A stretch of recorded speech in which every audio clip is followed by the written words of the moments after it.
आजकल सब लोग इस चीज से परेशान है कि वो कम उम्र में ही वृद्ध दिखाई देने लगते हैं। उनके सिर के बाल सफेद हो जाते हैं, चेहरे पर झुर्रियां आ जाती है, उन्हें विभिन्न प्रकार की बीमारियां हो जाती है, मोटापे के शिकार हो जाते हैं। तो आखिर इन सब की वजह क्या है और हम लंबे समय तक जवान कैसे रह सकते हैं?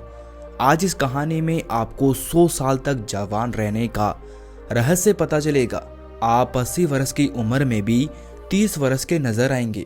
बस आपसे मेरा निवेदन है कि इस कहानी में अंत तक जरूर बने रहना, तभी आपको जवान रहने का रहस्य पता चलेगा। एक समय की बात है, एक गुरुजी जो कि आयुर्वेद के बहुत बड़े ज्ञाता थे, वो अपने आश्रम में अपने शिष्यों को उपदेश दे रहे थे। तभी उनके पास एक नौजवान युवक आया। उसकी उम्र लगभग 19-20 साल थी, लेकिन कोई उसे देखकर ये नहीं कह सकता था कि इसकी जो उम्र है वो 19-20 साल है, क्योंकि वो दिखने में लगभग 40-45 साल का लगता था। वो युवक गुरु के पास आता है और उनसे बोलता है कि गुरुदेव, मैंने आपके बारे में बहुत सुना है। आपके पास ऐसा मंत्र है जिससे कोई भी व्यक्ति वापस युवा हो सकता है। मेरी उम्र अभी 20 साल है, लेकिन मेरे बाल सफेद हो गए हैं, चेहरे पर झुर्रियां आ गई है, मेरी त्वचा रूखी रूखी नजर आती है, किसी भी काम में मेरा मन नहीं लगता है, मैं थका थका सा महसूस करता हूँ, मुझे आलस आता है। हे गुरुवर, आप मेरी मदद कीजिए, अन्यथा मैं जल्दी ही इस दुनिया से विदा हो जाऊंगा।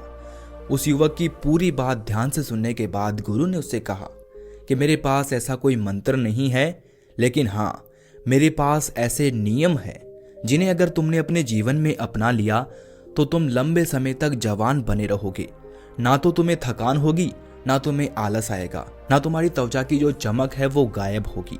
तुम्हारे शरीर में ऊर्जा का संचार होगा, तुम्हारा शरीर वज्र की तरह मजबूत होगा, तुम्हारे दिमाग की क्षमता बढ़ जाएगी और तुम 80 साल की उम्र में भी 30 साल के नजर आओगे।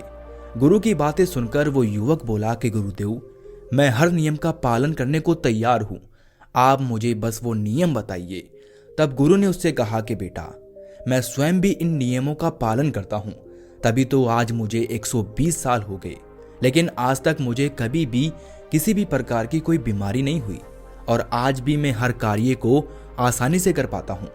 मुझे कभी थकावट नहीं होती है, कोई आलस नहीं आता है, मैं हमेशा ऊर्जा से भरा रहता हूँ। अब जो नियम मैं तुम्हें बताऊंगा उन्हें तुम ध्यान से सुनो और उनका पालन अपने जीवन में करो। एक माह के अंदर अंदर तुम युवा और ऊर्जा से भरपूर हो जाओगे।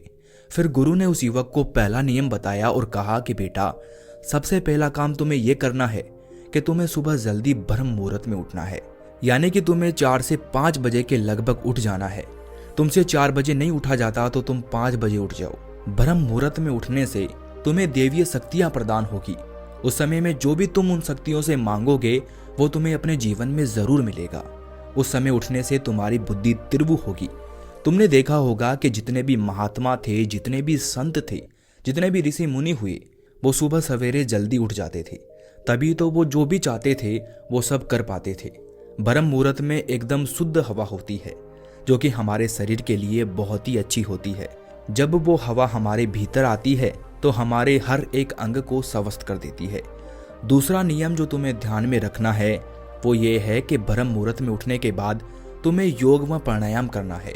योग और प्राणायाम तुम्हारे शरीर को मजबूत और तुम्हें स्वस्थ रखते हैं। योगा करने से तुम्हारा शरीर वज्र की भांति मजबूत होता है और प्राणायाम करने से तुम्हारा मन मजबूत होता है और मन प्रसन्न रहता है, और जिसका मन प्रसन्न है उसका तन प्रसन्न रहता है और वो लंबे समय तक जवान बना रहता है। आपको लगभग 40 मिनट तक योगा करना है और लगभग 20 मिनट तक प्राणायाम करना है, यानी कि ध्यान करना है। ध्यान आपको सभी प्रकार की चिंता तनाव से मुक्त रखता है। जो व्यक्ति चिंता और तनाव से मुक्त हो गया तो समझो उसके जीवन में खुशियां ही खुशियां है। चिंता और तनाव व्यक्ति को कम उम्र में ही बूढ़ा कर देती है, इसीलिए सबसे पहले इससे दूर रहो। इसके बाद गुरु तीसरा नियम बताते हुए कहते हैं कि योग और प्राणायाम करने के आधा घंटा बाद सूर्य देवता की धूप लो। ऐसा करने से आपके शरीर में कभी भी शक्ति की कमी नहीं होगी। 80 साल की उम्र छूने के बाद भी तुम्हें कोई रोग छू नहीं पाएगा। ये जो सूर्य की धूप है ये हमारे लिए बहुत जरूरी है। अगर 3 दिन तक सूर्य निकले ही ना तो धरती मरना शुरू हो जाएगी। पेड़ पौधे, पशु पक्षी, जीव जंतु हर एक चीज सूर्य की ताकत को पाते हैं। हम जो ऑक्सीजन ले रहे हैं वो भी सूर्य की वजह से ही ले रहे हैं। हम जो भोजन करते हैं वो भी सूर्य की वजह से ही कर पाते हैं। हमारी हड्डियों में जो जान है वो भी सूर्य की वजह से है। हमारा दिमाग जो बहुत तेजी से काम करता है वो भी सूर्य की वजह से ही करता है। इसीलिए बड़े बड़े संत महात्मा जो हैं वो सुबह उठकर सूर्य नमस्कार करते हैं, पूजा करते हैं। पूरी धरती इसी से वरदान पा रही है। जैसे आप अपने मोबाइल को चार्ज करते हैं, सूर्य आपको चार्ज करता है। यहाँ से आपके शरीर में शक्ति आती है। लेकिन आजकल लोग धूप में जाना पसंद नहीं करते हैं। उनका कहना है कि हमारी त्वचा खराब हो जाएगी, हमारी त्वचा का रंग काला पड़ जाएगा। लेकिन सूर्य की वजह से ही हम सब हैं और हमारी खूबसूरती का जो राज है वो सूर्य ही है। सूर्य की वजह से ये दिमाग चलता है और आप इसी दिमाग से सोचते हैं कि सूर्य की धूप हमारे लिए नुकसानदायक है। लेकिन परमात्मा ने पहले से ही उसके ऊपर फिल्टर लगा के भेजे हैं। जिस तरह की रोशनी की जरूरत आपको है उसी तरह की किरणें आपको सूर्य से मिलती है। हमारे पूर्वज सूर्य स्नान को महत्व देते थे, इसीलिए रोजाना आधे घंटे सूर्य की धूप लेना शुरू कर दो। आपको बीमारियां कभी नहीं होगी और आप लंबे समय तक युवा बने रहेंगे। इसके बाद गुरु तीसरा नियम बताते हुए कहते हैं, अच्छा और सात्विक भोजन करो और इच्छा से थोड़ा कम खाओ। हमें भोजन में ज़्यादा से ज़्यादा फल और सब्जियों का उपयोग करना चाहिए और कम मसालेदार चीज़ों का प्रयोग करना चाहिए, क्योंकि फल और सब्जियों को पचाने में मात्र 5 से 6 घंटे लगते हैं, वहीं अनाज को पचाने में 10 से 15 घंटे लग जाते हैं। लेकिन आजकल लोग जो हैं वो सात्विक भोजन खाना भूल गए हैं। उनको सात्विक खाना जो है वो घास फूस लगता है।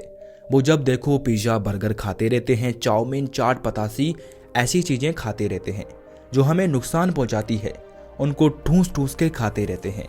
जो चीज़ वाकई में घास फूस है उनको तो वो खा रहे हैं और जो चीज़ें हमारे स्वास्थ्य के लिए लाभदायक हैं उनको वो छोड़ रहे हैं। आपको पता है पिज़्ज़ा बर्गर इनको पचाने में कितना समय लगता है? इनको पचाने में लगभग 8 से 10 घंटे का समय लगता है। और तो और कई बार हम लगातार इनको खाते ही रहते हैं तो ये हमारे पेट में पच ही नहीं पाते हैं और फिर ये वहीं पर पड़े पड़े सड़ने लगते हैं। और जब ये सड़ने लगते हैं तो वहाँ पर बहुत सारे बैक्टीरिया उत्पन्न कर देते हैं और फिर वो बैक्टीरिया हमारे पूरे शरीर में फैल जाते हैं। जहर थोड़ा सा ही हो लेकिन थोड़ा सा जहर आपको मृत्यु की सैया तक ले जा सकता है। जब हम 10 लीटर दूध में कुछ बूंद दही की डाल देते हैं तो वो पूरा का पूरा दूध जो है वो दही में परिवर्तन हो जाता है। जो दही में बैक्टीरिया थे वो पूरे 10 लीटर दूध में मिल जाते हैं और 10 लीटर दूध को दही में परिवर्तन कर देते हैं। वैसे ही थोड़ा सा खराब भोजन जो है वो हमारे शरीर में फैल जाता है, जिससे आपको विभिन्न प्रकार की बीमारियां होती है और आप उम्र से पहले ही बूढ़े नजर आने लगते हैं। ज़्यादा मसालादार खाना खाने से किसी भी प्रकार की कोई ऊर्जा नहीं मिलती है, बल्कि ये खाना जो है वो हमारी ऊर्जा को व्यर्थ कर देता है। क्योंकि जब हम ऐसा खाना खाते हैं तो इस खाने को पचाने में हमारी पूरी ऊर्जा व्यर्थ हो जाती है और हमें आलस आने लगता है। शरीर थका थका सा लगने लगता है, थका थका सा महसूस करता है। इसीलिए जितना हो सके सात्विक भोजन करो, क्योंकि ऐसे भोजन में ऊर्जा होती है। इसे पचाने से आपके शरीर की ऊर्जा भी ज़्यादा व्यर्थ नहीं होती है, जिस वजह से आप ऊर्जा से भरपूर रहते हैं। और आपको एक बात और ध्यान में रखनी है, आपको भोजन करने का समय निर्धारित करना है। अगर आप शाम को 8 बजे भोजन खाते हैं तो अगले सुबह जो है आपको 10 बजे ही भोजन करना है। ऐसा नहीं कि आप थोड़ी थोड़ी देर बाद कुछ खाते पीते रहते हैं। जब हम थोड़ी थोड़ी देर में कुछ खाते पीते रहते हैं तो हमारा पहले वाला भोजन तो पचता नहीं है और हम ऊपर से दूसरा डाल लेते हैं, जिससे फिर वो हमारे पेट में सड़ता रहता है, हमें किसी भी प्रकार का लाभ नहीं पहुंचाता है। और इस बारे में तो मैंने आपको पहले ही बता दिया कि जो भोजन सड़ता है उसका क्या होता है। इसीलिए भोजन करने के समय में अंतराल रखें, इससे आपका भोजन अच्छे से पच जाएगा और पेट में सड़ेगा भी नहीं। आपको भोजन उतना ही करना है जितने की आपको आवश्यकता हो। ऐसा नहीं कि आपका कोई मनपसंद भोजन है तो आप उसे ठूस ठूस कर खा ले। याद रखना बेटा, जितना कम खाओगे उतना लंबा खाओगे, यानी उतना लंबे समय तक खा पाओगे। सड़ा गला भोजन करोगे यानी कि पिज्ज़ा बर्गर खाओगे, मसालेदार चीज़ें खाओगे तो जल्दी बूढ़े हो जाओगे और मर जाओगे।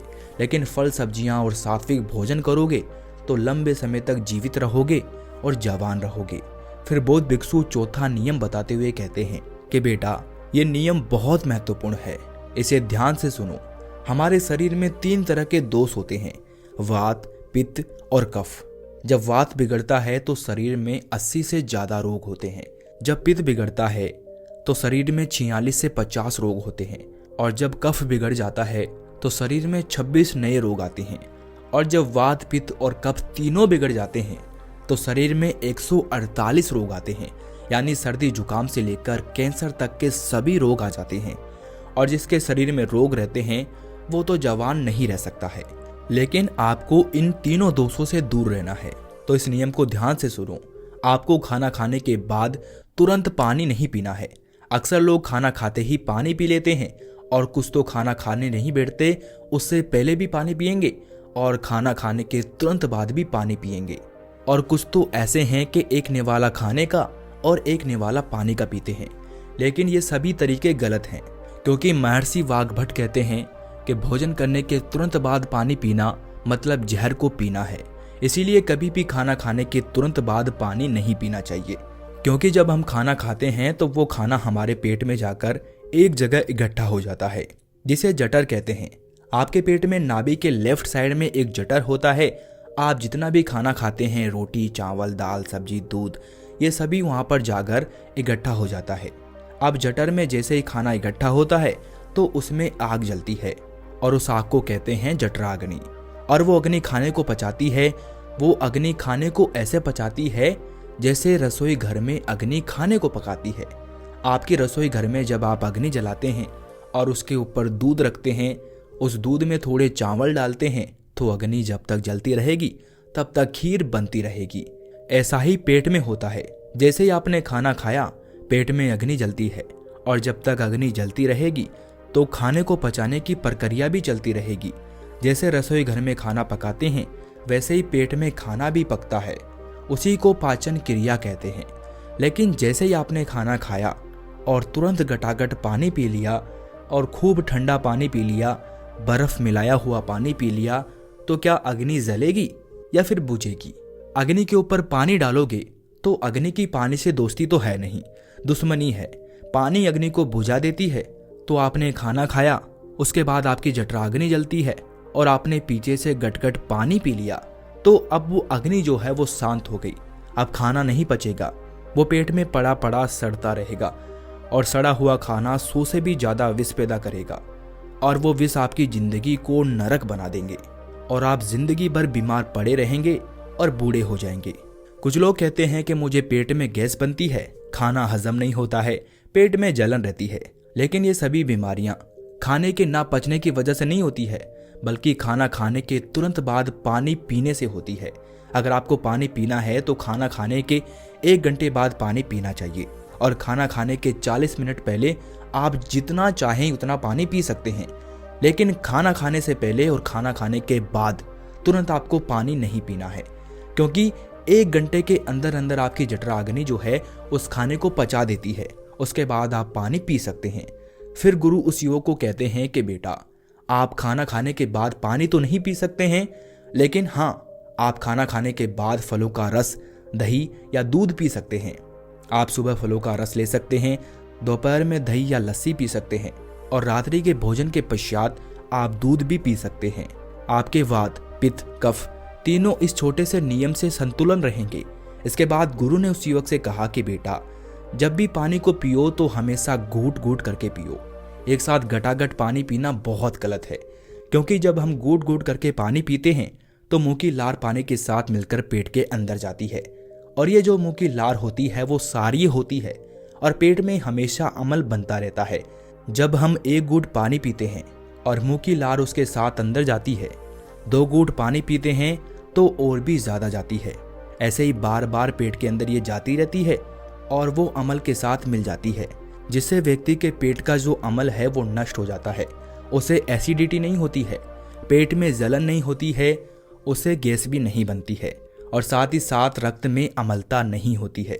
और जिनके रक्त में अम्लता नहीं होती है उनका वात, पित्त और कफ तीनों हमेशा संतुलन बना रहता है। इसीलिए हमेशा घूट घूट करके पानी पिए। आपने चिड़िया को देखा होगा, चिड़िया हमेशा 1 बूंद पानी उठाती है और फिर अपनी चोंच चलाती है और उसे पी जाती है। इसके बाद वो दूसरी बूंद पानी की उठाती है और उसे भी पी जाती है। इसी तरह कुत्ता, बिल्ली, शेर, जितने भी जीव जंतु हैं वो भी घूट घूट करके चाट चाट के पानी को पीते हैं। इसीलिए कभी भी पक्षी या जानवर को कोई डायबिटीज नहीं होती है, कोई अर्थराइट नहीं होता है, कोई पक्षी ओवरवेट नहीं होता है, वो सब स्वस्थ रहते हैं। लेकिन उन पशु पक्षियों को ये कौन सिखाता है? वो अपने जन्म से ही ये ज्ञान सीख के आते हैं।